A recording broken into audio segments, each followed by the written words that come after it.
Welcome to this Killik Explains finance video. This week, going to take a look back at sustainable investing, ESG as it's known, ethical, social and governance as the mnemonic has it, and just take a look at how, almost by accident in some cases, it may actually improve performance. So, what's behind it? Now, I've covered the bones of this in another video, so I'm not going to go back over the core principles, but let's take a look at this. So, sustainable ESG investing is on the rise. So there it is. Investors favour firms and funds that follow ethical, social and governance criteria. Now, they all do different things with different mandates. You need to look under the bonnet carefully. It's not like there's a one-size-fits-all when it comes to ethical investing, but there are passive and active funds that claim to be following some sort of sustainable ethical mandate. And this approach, as it happens, may actually force investors to correct their long-term behavioural defects.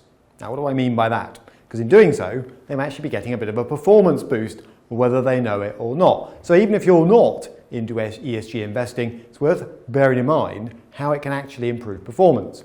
So the observation is what? What do I mean by improved performance? Well, Morningstar did a Mind the Gap study in 2014, and they suggested that over a decade, now this is the bad bit, retail investors earn 2.49% less than institutional ones. Now, all kinds of theories abound as to why that is, but part of it is thought to be down to the way that retail investors behave, which basically knocks their performance relative to larger institutional ones. And some of this, therefore, is down to the things we tend to do. So retail investors will, unfortunately, hit the sell button on an app or phone their investment manager and say dump stocks. They'll panic when the market takes a downturn.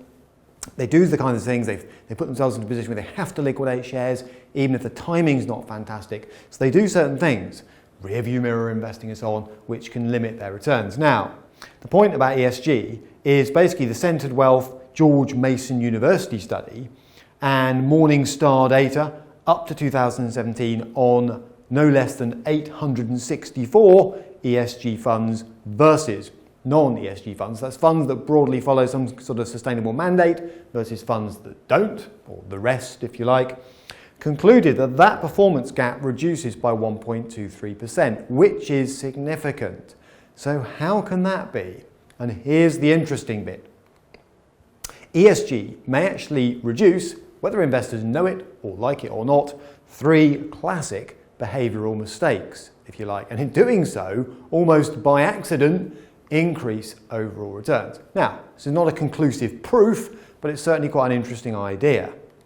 So, what are they? Herding is one, loss aversion is another, and recency bias is the third. And I've covered these elsewhere in other videos, my classic investing mistakes, for example, but here I want to suggest how an ESG mandate might actually force your hand and make you avoid some of these errors. So what are they and how does that work? Herding, first of all.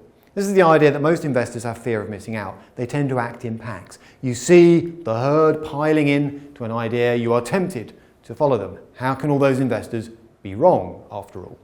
ESG investors, it is thought, have more conviction. They don't buy the latest hot stocks. They stick to their mandate, and as such, they're less prone to chasing the latest ideas and churning their portfolio in order to get hold of them. That's dumping stuff in order to create cash can be invested elsewhere.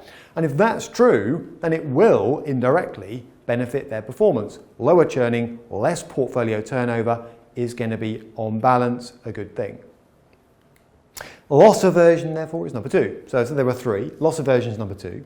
So investors dislike losses more than they enjoy gains. Now, plenty of studies been done to show that as human beings, it's something to do with survival on the savannah, we tend to be happier when we avoid losses than we are when we make gains, even if they are of similar orders of magnitude.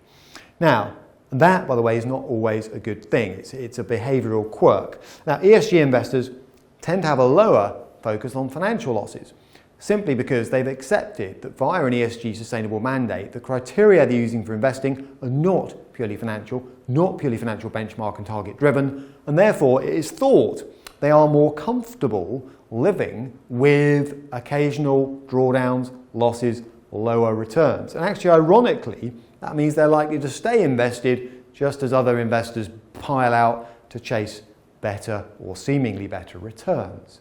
So there's number 2.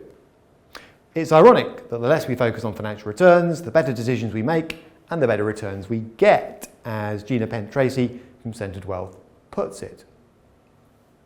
And thirdly, recency bias. Now, cover this elsewhere. What is it? Basically, investors often focus on the rearview mirror and are influenced negatively by recent bad news. I've done it. I basically came to the property market for the first time in the early 1990s. In real terms, property in quite a few parts of even London was falling, and that put me off buying for quite some time. Rearview mirror investing, not accepting that things have changed, being anchored on past information, and we all do it. Now, ESG investors will, thanks to the mandate they're following, often see opportunity where others see disaster. It's not a foolproof rule of thumb, but it panned out here. Donald Trump's 2016 election saw big inflows to ESG funds as basically the US withdrew, as he promised it would, from the Paris Climate Agreement. All right. So in other words, ESG mandates can have a sort of law of unintended consequences or unexpected consequences in some investing respects. So there you have it. To find out more about this effect, it's early days yet and the sample isn't universal, but to find out a bit more about what's going on there, try that link. And if you want to just find out more about some of those investor biases I talked about, then do ping me at the usual place.